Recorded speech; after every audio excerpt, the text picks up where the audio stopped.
ഞങ്ങളും ക്രൂശിക്കപ്പെട്ട ക്രിസ്തുവിനെ പ്രസംഗിക്കുന്നു. ന്യായാധിപന്മാരുടെ പുസ്തകം 6-ാം അധ്യായം 14 വാക്യം നമുക്ക് വായിക്കാം. 6:14. അപ്പോൾ യഹോവ അവനെ നോക്കി, നിന്റെ ഈ ബലത്തോടെ പോക, നീ ഇസ്രായേലിനെ മിദ്യാനിന്റെ കയ്യിൽ നിന്ന് രക്ഷിക്കും, ഞാനല്ലയോ നിന്നെ അയക്കുന്നത് എന്ന് പറഞ്ഞു. അപ്പോൾ യഹോവ അവനെ നോക്കി. അപ്പോൾ ഇതുവരെയും ദൈവം നോക്കുകയല്ലായിരുന്നുവോ?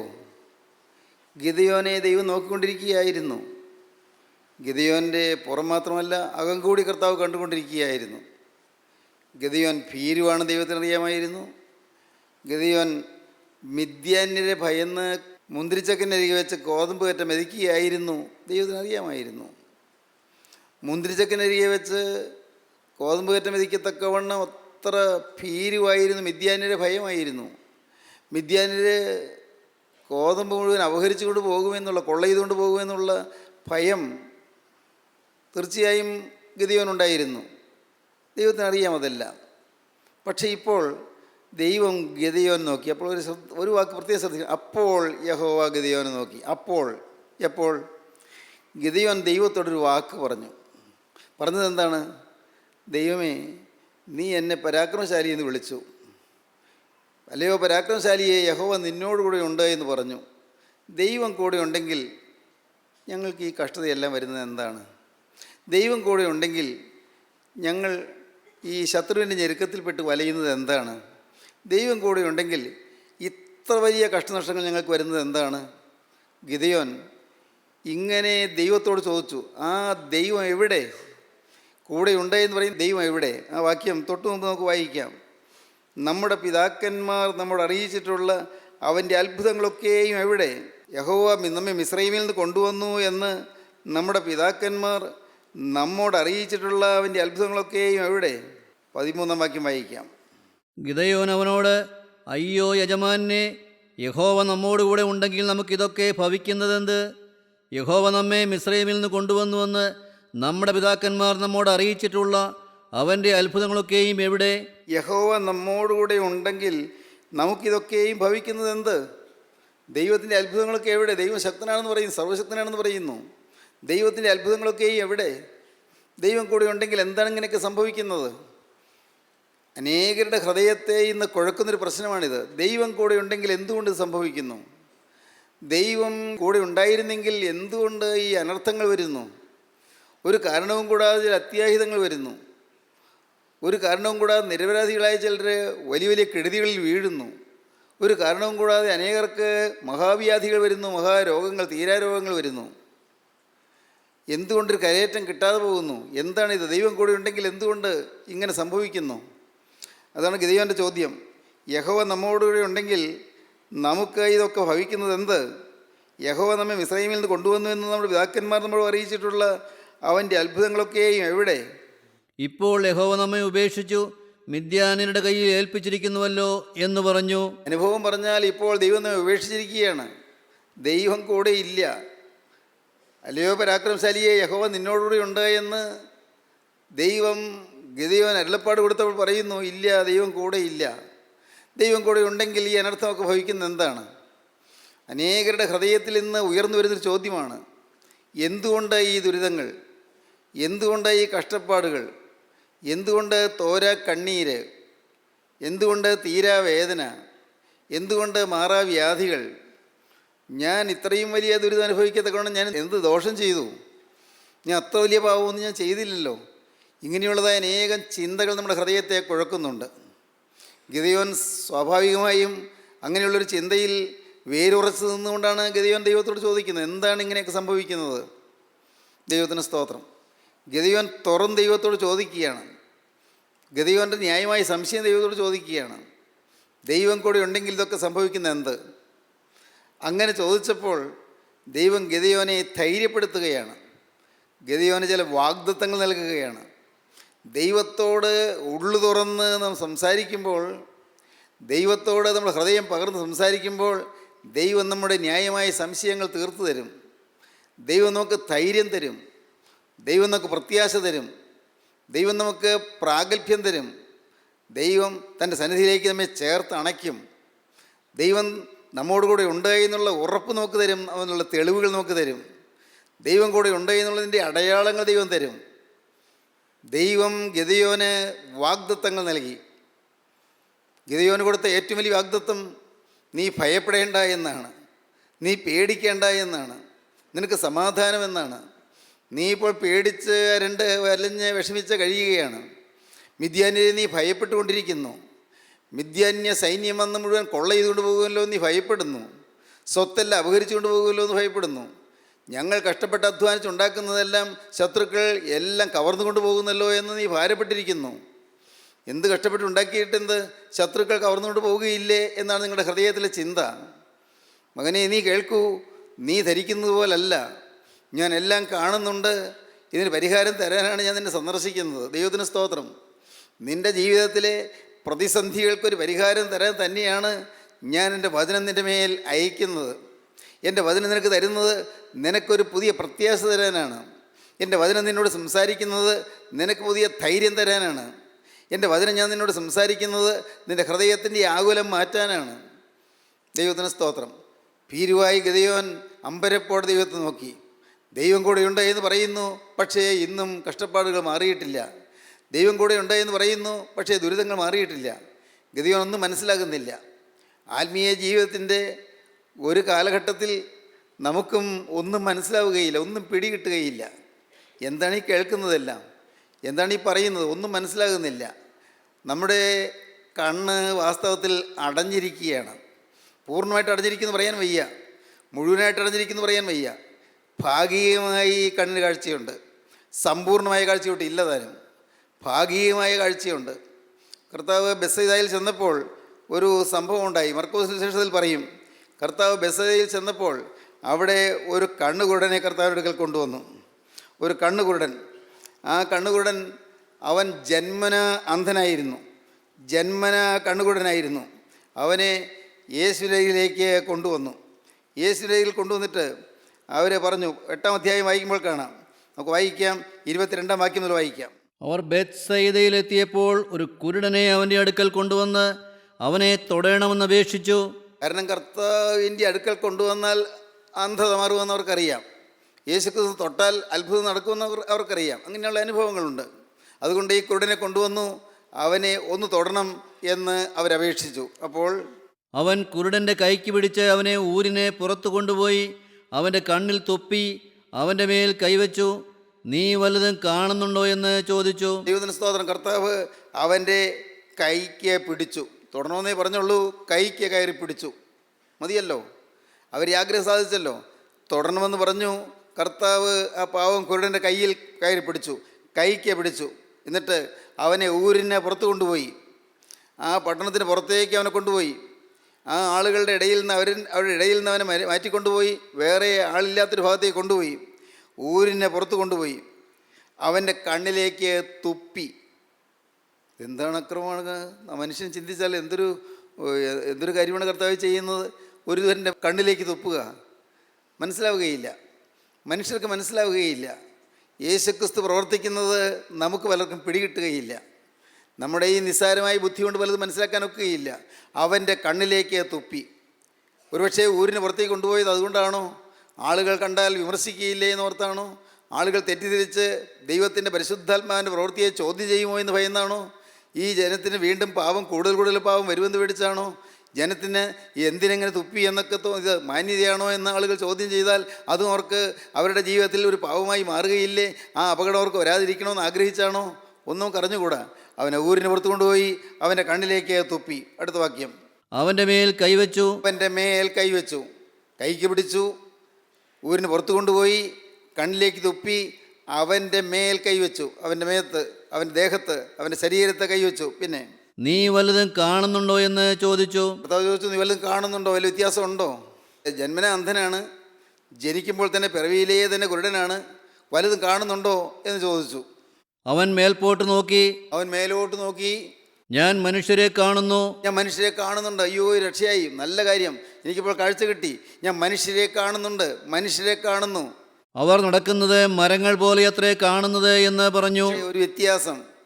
അവർ നടക്കുന്നത് മരങ്ങൾ പോലെയത്രേ, മരങ്ങൾ പോലെയത്രേ.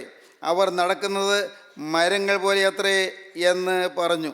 അവർ നടക്കുന്നത് മരങ്ങൾ പോലെ അത്രേ കാണുന്നത് എന്ന് പറഞ്ഞു. അപ്പോൾ ശരിയായ കാഴ്ച കിട്ടിയില്ല. മനുഷ്യരെ കാണുന്നുണ്ട്, കാഴ്ച കുറച്ച് കിട്ടിയിട്ടുണ്ട്, പക്ഷേ ശരിയായ കാഴ്ച കിട്ടിയിട്ടില്ല.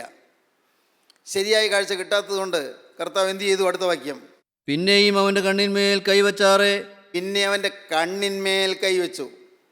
കണ്ണിൽ തുപ്പി അവൻ്റെ മേൽ കൈവച്ചു. വല്ലതും കാണുന്നുണ്ടോ എന്ന് ചോദിച്ചു.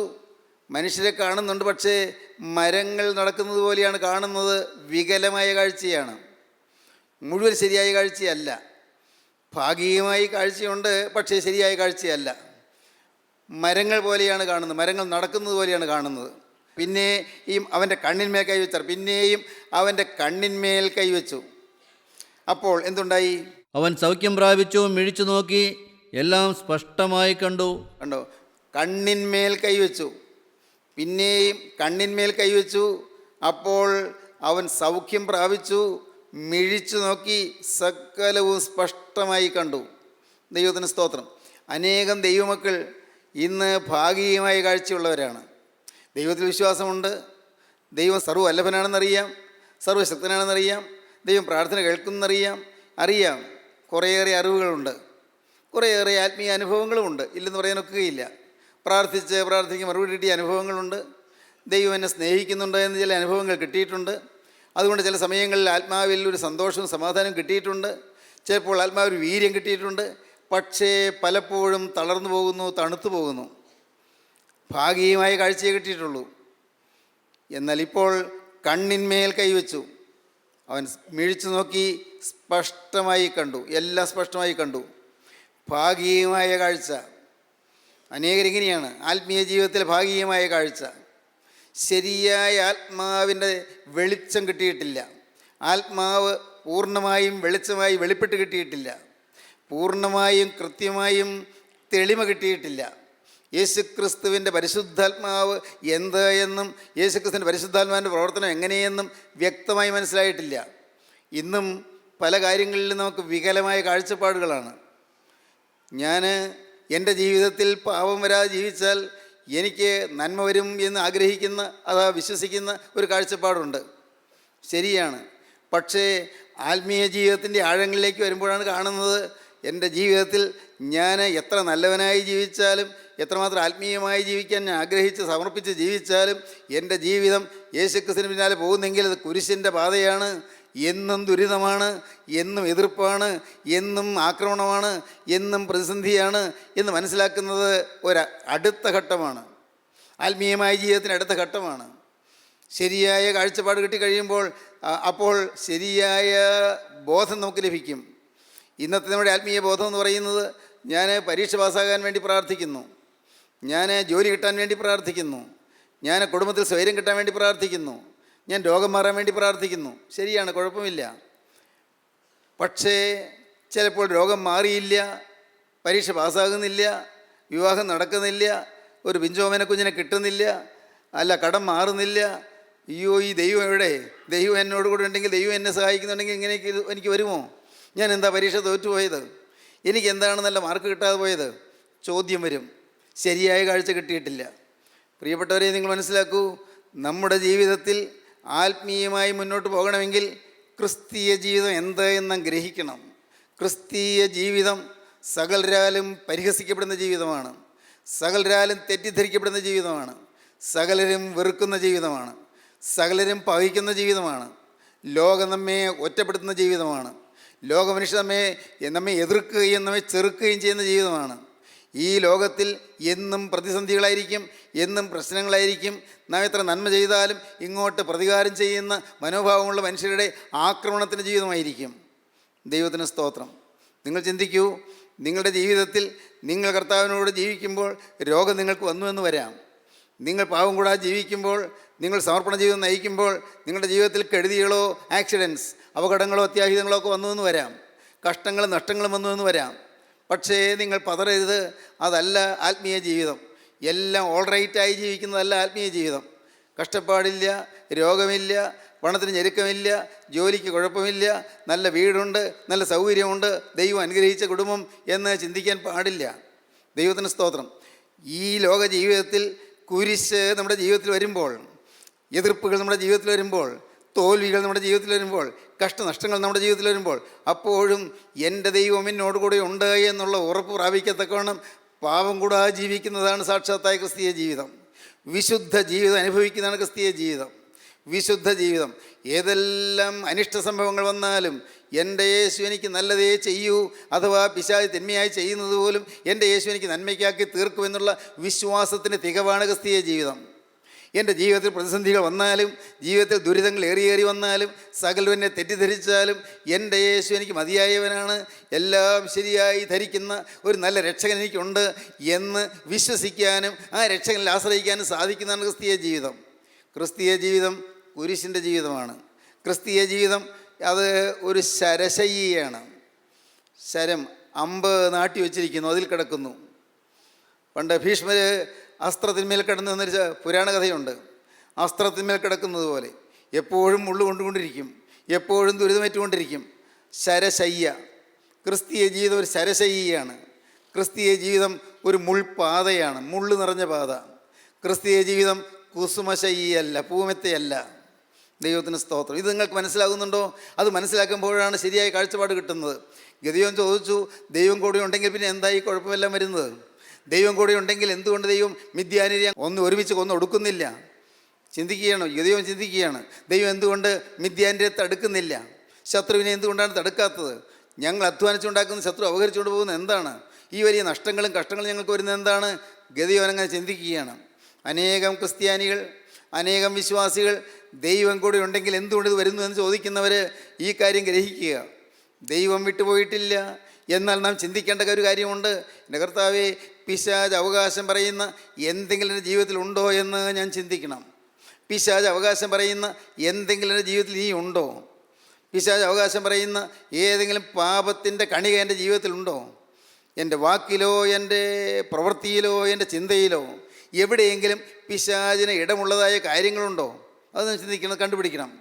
അങ്ങനെയുള്ളതെല്ലാം നാം മാറ്റിയേ പറ്റൂ. അങ്ങനെയുള്ളതെല്ലാം തീർച്ചയായും നാം മാറ്റണം. ഏതെല്ലാം കാര്യങ്ങളിൽ ദുഷ്ടപിശാച് അവകാശം പറയാൻ സാധ്യതയുണ്ടോ, പാവമായിട്ട് എന്തെങ്കിലും ഉണ്ടോ, അത് ഒരു നിമിഷം വൈകാതെ നാം മാറ്റിക്കൊള്ളുക. എല്ലാം മാറ്റിക്കൊള്ളുക. അതുകൊണ്ട് എല്ലാം സുഗമമായിക്കൊള്ളുമെന്ന് വിചാരിക്കേണ്ട, എല്ലാം സുഖശയ്യായിരിക്കൊള്ളുമെന്ന് വിചാരിക്കേണ്ട, എല്ലാം സുഖപ്രദമായി പോകുമെന്ന് വിചാരിക്കേണ്ട. ഏറെയേറെ പ്രതിസന്ധികൾ പിന്നെയും വന്നു എന്ന് വരാം. എന്നാൽ ദൈവം ഗിദെയോനോട് പറഞ്ഞു, നിൻ്റെ ഈ ബലത്തോടെ പോകാം. നീ ചോദിച്ചല്ലോ എന്നോട്, ദൈവം കൂടി ഉണ്ടെങ്കിൽ ഇതെല്ലാം സംഭവിക്കുന്നത് എന്ത്? നീ ഉള്ളു തുറന്ന് ചോദിച്ചല്ലോ. നിൻ്റെ സംശയം, ന്യായമായ സംശയം പോലെ നീ അവതരിപ്പിച്ചല്ലോ. മോനെ, നല്ലത്. ഉള്ളു തുറന്നല്ലോ. നിൻ്റെ മനസ്സിലെ ധാരണ നീ തുറന്നു പറഞ്ഞല്ലോ. നിൻ്റെ മനസ്സിലെ ധാരണ ദൈവം കൂടി ഉണ്ടെങ്കിൽ പ്രശ്നമുണ്ടാവില്ല എന്നാണ്. നിൻ്റെ മനസ്സിലെ ധാരണ ദൈവം കൂടി ഉണ്ടെങ്കിൽ ആക്സിഡൻറ്റ് ഉണ്ടാവുകയില്ലെന്നാണ്. നിൻ്റെ മനസ്സിലെ ധാരണ ദൈവം കൂടെ ഉണ്ടെങ്കിൽ ഒരു കേടും വരികയില്ല, ആപത്തും വരികയില്ല, രോഗവും വരികയില്ല എന്നാണ്. നീ അത് തുറന്നു പറഞ്ഞല്ലോ. ആ ധാരണ തെറ്റാണ്. ആ ധാരണ നീ വെച്ച് പുലർത്തരുത്. ദൈവം കൂടെ ഇല്ലാത്തത് കൊണ്ടല്ല പ്രശ്നങ്ങൾ വരുന്നത്, അത് സ്വാഭാവികമായി വരുന്നതാണ്. പക്ഷേ ദൈവം കൂടെ ഉള്ളതുകൊണ്ട് അതെല്ലാം തക്ക സമയത്ത് മാറ്റിത്തരും, അതിന് നീക്കുപോക്ക് തരും, പോക്കുവഴി തരും. കോരിന്ത്യർക്ക് എഴുതിയ 1-ാമത്തെ ലേഖനം 10-ാം അധ്യായത്തിൻ്റെ 13-ാം വാക്യം വായിക്കാം. 13-ാം വാക്യം. മനുഷ്യർക്ക് നടപ്പല്ലാത്ത പരീക്ഷ നിങ്ങൾക്ക് നേരിട്ടിട്ടില്ല. മനുഷ്യർക്ക് നടപ്പല്ലാത്ത പരീക്ഷ നിങ്ങൾക്ക് നേരിട്ടിട്ടില്ല.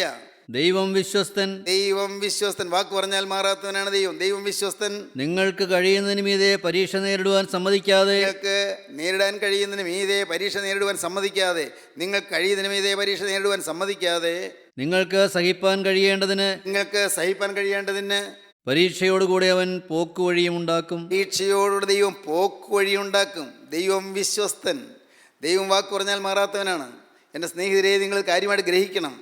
ജീവിതത്തിൽ പ്രതിസന്ധികൾ വരുമ്പോൾ ഓർത്തുകൊള്ളണം, ഒരു പോക്കുവഴി ദൈവം തരും, ഒരു നീക്കുപോക്ക് കർത്താവ് തരും, ഒരു പോംവഴി കർത്താവ് തരും. പോകാൻ വഴിയില്ല എന്ന് നമുക്ക് തോന്നും. വഴി അടഞ്ഞു കാണും, വാതിലടഞ്ഞു കാണും, മുന്നോട്ട് ഗതി അറ്റ് കാണും. ഒരു മുന്നേറ്റം കിട്ടാതെ വിഷമിക്കുകയായിരിക്കും, കരയിട്ടില്ലാതെ വലയുകയായിരിക്കും. കർത്താവ് പറയുന്നു, മനുഷ്യർക്ക് നടപ്പല്ലാത്ത പരീക്ഷ നിങ്ങൾക്ക് നേരിട്ടിട്ടില്ല. ഏത് മനുഷ്യനും അതുപോലെയുള്ള പരീക്ഷയെ നിങ്ങൾക്ക് വന്നിട്ടുള്ളൂ. പ്രതിസന്ധികൾ നിങ്ങൾക്ക് വന്നിരിക്കുന്നത് സാധാരണ മനുഷ്യർക്കുണ്ടാകുന്നത് പോലെ തന്നെ നിങ്ങൾക്ക് വന്നിട്ടുള്ളൂ. മനുഷ്യർക്ക് നടപ്പല്ലാത്ത പരീക്ഷ നിങ്ങൾക്ക് നേരിട്ടിട്ടില്ല. ദൈവം വിശ്വസ്തൻ. നിങ്ങൾക്ക് കഴിയുന്നതിന് മീതെ പരീക്ഷ നേരിടുവാൻ സമ്മതിക്കാതെ, നിങ്ങൾക്ക് ഫേസ് ചെയ്യാൻ കഴിയുന്നതിന് മീതെ, അത് അഭിമുഖീകരിക്കാൻ കഴിയുന്നതിന് മീതെ പരീക്ഷ നേരിടുവാൻ ദൈവം സമ്മതിക്കുകയില്ല. നിങ്ങൾക്ക് കഴിയുന്നതിന് മീതെ പരീക്ഷ നേരിടുവാൻ സമ്മതിക്കാതെ നിങ്ങൾക്ക് സഹിപ്പാൻ കഴിയേണ്ടതിന്, പരീക്ഷയെ അഭിമുഖീകരിപ്പാൻ കഴിയേണ്ടതിന്, പ്രശ്നങ്ങൾ നേരിടാൻ കഴിയേണ്ടതിന്, നിങ്ങൾക്ക് സഹിപ്പാൻ കഴിയേണ്ടതിന് പരീക്ഷയോട് കൂടെ അവൻ പോക്കുവഴിയും ഉണ്ടാക്കും. പരീക്ഷയുണ്ട്, പക്ഷെ ദൈവം പോക്കുവഴി തരും. ദൈവത്തിന് സ്തോത്രം. ഇതാണ് നമ്മുടെ ബലം, ഇതാണ് നമ്മുടെ ധൈര്യം. എന്തെല്ലാം സംഭവിച്ചാലും എല്ലാം അറിയുന്ന ഒരാളുണ്ട്. എന്തെല്ലാം സംഭവിച്ചാലും എല്ലാം കാണുന്ന ഒരാളുണ്ട്. അതിൻ്റെ കർത്താവായ യേശുക്രിസ്തുവാണ്. യേശുക്രിസ്തു എന്നെ സ്നേഹിക്കുന്നു. അവൻ എന്നെ വ്യക്തിപരമായി അറിയുന്നു. എൻ്റെ ഈ തലയിൽ നിന്ന് ഒരു മുടിയിഴ താഴെ കൊഴിഞ്ഞു വീണാൽ അവനതറിയും. ഓരോ മുടിയാരുകളും അവൻ എണ്ണിയിരിക്കുന്നു. എൻ്റെ യേശു അറിയാതെ ഒന്നും സംഭവിക്കുകയില്ല. ഈ ഒരു വിശ്വാസമാണ് നമ്മുടെ ബലം. യേശുക്രിസ്തു എനിക്ക് മതിയായവനാണ്. എനിക്ക് പോക്കുവഴി തരാൻ എൻ്റെ കർത്താവ് മതിയായവനാണ്. പ്രശ്നം മാറാൻ ഞാൻ ചോദിക്കുന്നില്ല. ഈ പ്രതിസന്ധി ഒഴിവാക്കാൻ ഞാൻ ചോദിക്കുന്നില്ല. നമ്മുടെ ചിന്താഗതി ഇതായിരിക്കണം. ഈ പ്രശ്നം മാറാൻ ഞാൻ ചോദിക്കുന്നില്ല. കർത്താവെ ഈ രോഗം മാറ്റി തരണമെന്ന് ചോദിക്കുന്നില്ല. ഈ പ്രശ്നം ഒഴിവാക്കി തരണമെന്ന് ചോദിക്കുന്നില്ല. പക്ഷെ ഒന്ന് ഞാൻ ചോദിക്കുന്നു, ഇതിനെ നേരിടാനുള്ള കൃപ എനിക്ക് തരണമേ. ഇതെല്ലാം വരുമ്പോഴും എൻ്റെ മനസ്സിൽ പതർച്ച വരാതിരിക്കാനുള്ള കൃപ എനിക്ക് തരണമേ. എൻ്റെ മനസ്സിൽ ധൈര്യം ചോർന്നു പോകാതിരിക്കാനുള്ള കൃപ എനിക്ക് തരണമേ. കർത്താവെ നിന്നുള്ള ആശ്രയം വിട്ടുപോകാതിരിക്കാനുള്ള കൃപ എനിക്ക് തരണമേ. യേശുവേ, നീ എന്നിൽ നിന്ന് മാറരുതേ. എന്തെല്ലാം സംഭവിച്ചാലും, എന്തെല്ലാം നഷ്ടം നേരിട്ടാലും എൻ്റെ യേശുവേ, നീ എൻ്റെ ഹൃദയത്തിൽ നിന്ന് മാറിപ്പോകരുത്. നീ ദുഃഖിക്കുന്നതൊന്നും എൻ്റെ ഉള്ളത്തിൽ സംഭവിക്കരുത്. യേശുവേ, നീ വ്യസനിക്കുന്നതൊന്നും എൻ്റെ ജീവിതത്തിൽ സംഭവിക്കരുത്. പൂർണ്ണമായി വിട്ടുകൊടുക്കുകയാണ്. ഗദിയോന് കിട്ടിയ ബലം അതാണ്. ഈ നിൻ്റെ ബലത്തോടെ പോകാം. ഗദിയോന് കിട്ടിയതായ ബലം, ശക്തി അതാണ്. എന്ത് സംഭവിച്ചാലും ദൈവം അറിയുന്നു എന്നുള്ളതായൊരു ധാരണയാണ് അവന് വേണ്ടത്. അതാണ് ദൈവം പറഞ്ഞു കൊടുക്കുന്നത്. മോനെ, ഇതാണ് നിനക്ക് കിട്ടേണ്ടത്. ഞാൻ അറിയാതൊന്നും സംഭവിക്കുകയില്ല. വേണ്ടതുപോലെ ഞാൻ ചെയ്തു തരാം. ഞാൻ നിനക്കില്ല വാഗ്ദത്തങ്ങൾ തരികയാണ്. ചില വാഗ്ദത്തങ്ങൾ തരുന്നു. ഇന്ന് പ്രിയപ്പെട്ടവരെ, നിങ്ങൾ ഇപ്പോൾ നിങ്ങളുടെ ഹൃദയം ക്രിസ്തുവിൻ്റെ മുമ്പിൽ നിന്ന് താഴ്ത്തുക. നിങ്ങൾ ദൈവത്തോട് പറയുക, കർത്താവേ, നീ എന്നെ അറിയുന്നു. യേശുവേ, നീ എന്നെ സ്നേഹിക്കുന്നു. കർത്താവേ, ഞാൻ നേരിടുന്ന പ്രശ്നങ്ങൾ നീ അറിയുന്നു. എൻ്റെ ഹൃദയത്തിൻ്റെ വിഷാദം നീ അറിയുന്നു. എൻ്റെ ജീവിതത്തിൻ്റെ പ്രാരബ്ധങ്ങൾ നീ അറിയുന്നു. നാഥ, നീ എന്നെ വ്യക്തിപരമായി അറിയുന്നു. എൻ്റെ ഉള്ളം നോവുന്നു നീ അറിയുന്നു. എൻ്റെ ഹൃദയം പിടയുന്നു നീ അറിയുന്നു. എൻ്റെ ഉള്ളു വിങ്ങുന്നു നീ അറിയുന്നു. നാഥ, എൻ്റെ ഹൃദയം, എൻ്റെ കർത്താവെ, നീറിപ്പോകുന്നു നീ കാണുന്നു. നീ എല്ലാം അറിയുന്നു. ഉടയവനെ, നീ കാണാത്തതൊന്നുമില്ല, നീ അറിയാത്തതൊന്നുമില്ല. ഏതിനും പരിഹാരം തരാൻ നിനക്ക് കഴിയും. കർത്താവെ, എനിക്കൊന്ന് മാത്രം മതി, നിൻ്റെ കൃപ എന്നിൽ നിന്ന് മാറരുത്. എൻ്റെ കൃപ നിനക്ക് മതി. എൻ്റെ ശക്തി ബലഹീനതയിൽ തികഞ്ഞു വരുന്നു. അപ്പോസ്തലനായ പൗലോസിന് രോഗമായിരുന്നു. അപ്പോസ്തലനായ പൗലോസിന് രാവും പകലും വേദനയുള്ള രോഗമായിരുന്നു. ഒരുപക്ഷെ കണ്ണിൽ വേദനയാണോ, മാറാത്ത വേദനയാണോ കണ്ണിൽ, അറിഞ്ഞുകൂടാ. ഗലാത്യലേഖനം 4-ാം അധ്യായം വായിക്കുമ്പോൾ ഒരുപക്ഷെ അത് വായിക്കുമ്പോൾ നമുക്ക് തോന്നും കണ്ണിൽ വേദനയായിരിക്കുമോ എന്ന്. അറിഞ്ഞുകൂടാ. പൗലോസ്ലീഹായ്ക്ക് ശൂലം കൊണ്ട് കുത്തുന്ന പോലത്തെ വേദന ഉണ്ടാക്കുന്ന രോഗമുണ്ടായിരുന്നു. രാവും പകലും എന്നതുപോലെ വേല ചെയ്യുന്ന അപ്പോസ്തലന്, പകല് കൂടാരപ്പണിയും രാത്രി സുവിശേഷ വേലയുമായി അധ്വാനിക്കുന്ന അപ്പോസ്തലന്, സുവിശേഷത്തിന് വേണ്ടി ഓടി ഓടി യാത്ര ചെയ്യുന്ന അപ്പോസ്തലന് തുടരെ രോഗമായിരുന്നു. വേദന കൊണ്ട് പൊളയുകയായിരുന്നു. വേദന കൊണ്ട് വിങ്ങുകയായിരുന്നു. അപ്പോസ്തലൻ പറഞ്ഞു, കർത്താവേ, ഇതെനിക്കൊന്ന് മാറ്റിത്തരുമോ? ഒന്ന് മാറ്റിത്തരണേ. ഒരു പ്രാവശ്യം പ്രാർത്ഥിച്ചു, 2 പ്രാവശ്യം പ്രാർത്ഥിച്ചു, 3 പ്രാവശ്യം പ്രാർത്ഥിച്ചു. അപ്പോഴെല്ലാം കിട്ടിയ മറുപടി, എൻ്റെ കൃപ നിനക്ക് മതി. എൻ്റെ ശക്തി ബലഹീനതയിൽ തികഞ്ഞു വരുന്നു. മതി കർത്താവേ, മതി, വേറെ ഒന്നും വേണ്ട. നിൻ്റെ കൃപ എന്നിൽ മാറാതിരുന്നാൽ മതി. എൻ്റെ കൃപ നിനക്ക് മതി. എൻ്റെ ശക്തി ബലഹീനതയിൽ തികഞ്ഞു വരുന്നു. ഇന്ന് സ്നേഹിതരെ, നിങ്ങൾ ദൈവത്തിൻ്റെ കൃപയ്ക്ക് വേണ്ടി യാചിപ്പീൻ. ദൈവത്തിൻ്റെ സാന്നിധ്യത്തിന് വേണ്ടി യാചിപ്പീൻ. യേശുനാഥ, നീ എൻ്റെ ഹൃദയത്തിൽ മാറിപ്പോകല്ലേ. നിൻ്റെ സ്ലീബായിലെ കുരിശ് മരണം മൂലം, നിൻ്റെ സ്ലീബായിലെ ജയകരമായ മരണം മൂലം, കർത്താവേ, നീ എനിക്ക് നേടിത്തന്ന രക്ഷ, നീ എനിക്ക് നേടിത്തന്ന ജയം, അതെനിക്ക് അനുഭവമാക്കി തരണമേ. നീ എൻ്റെ ഹൃദയത്തിൽ നിന്ന് മാറിപ്പോകല്ലേ. എൻ്റെ നാഥ, പാപത്തിൻ്റെ യാതൊരു അംശം എൻ്റെ ഹൃദയത്തിലേക്ക് കടന്നു വരാതെ വണ്ണം തിരക്തത്താൽ എന്നെ പൊതിയണമേ. തിരക്തത്താൽ എന്നെ ആവരണം ചെയ്യണമേ. തിരക്തത്താൽ എന്നെ കഴുകണമേ. കർത്താവേ, തിരക്തത്താൽ എന്നെ ശുദ്ധീകരിക്കണമേ. നിങ്ങൾ പ്രാർത്ഥിക്കൂ. യേശു ക്രിസ്തുവിൻ്റെ രക്തം സകല പാപം പോക്ക് ശുദ്ധീകരിക്കുന്നു. കഴുകുന്ന തിരക്തത്തിൽ ആശ്രയിപ്പീൻ. കഴുകി വെടിപ്പാക്കുന്ന തിരക്തത്തിൻ്റെ അത്ഭുത ശക്തിയിൽ ആശ്രയിപ്പീൻ. കൃപ മാറിപ്പോകാതിരിപ്പാൻ പ്രാർത്ഥിപ്പീൻ. ദൈവകരങ്ങളിലേക്ക് ഏൽപ്പിക്കുവീൻ. കർത്താവോട് പ്രാർത്ഥിപ്പീൻ, കർത്താവേ, നിൻ്റെ കൃപയിൽ നിന്ന് മാറാതിരിപ്പാൻ എനിക്ക് ഭാഗ്യം തരണമേ എന്ന് യാചിപ്പീൻ. നമുക്ക് സമർപ്പിക്കാം, നമുക്ക് പ്രാർത്ഥിക്കാം. കാരുണ്യവാനായ സ്വർഗീയ പിതാവേ, അവിടുത്തെ കൃപ ഞങ്ങളിൽ നിന്ന് മാറിപ്പോകാതിരിക്കാൻ നാഥ ഞങ്ങളോട് മനസ്സലിയണമേ എന്ന് പ്രാർത്ഥിക്കുന്നു. യേശു ക്രിസ്തുവിൻ്റെ കൃപയാണ് ഏറ്റവും വലിയ ധനമെന്ന് മനസ്സിലാക്കുവാൻ ഞങ്ങൾക്ക് ഭാഗ്യം തരണമേ എന്ന് പ്രാർത്ഥിക്കുന്നു. എല്ലാവരെയും കൃപയാൽ നിറയ്ക്കണമേ, കൃപയാൽ പൊതിയണമേ, കൃപയാൽ ഭരിക്കണമേ. തിരുനാമം മഹത്വപ്പെടുത്തണമേ. യേശുവിൻ നാമത്തിൽ തന്നെ. ആമീൻ.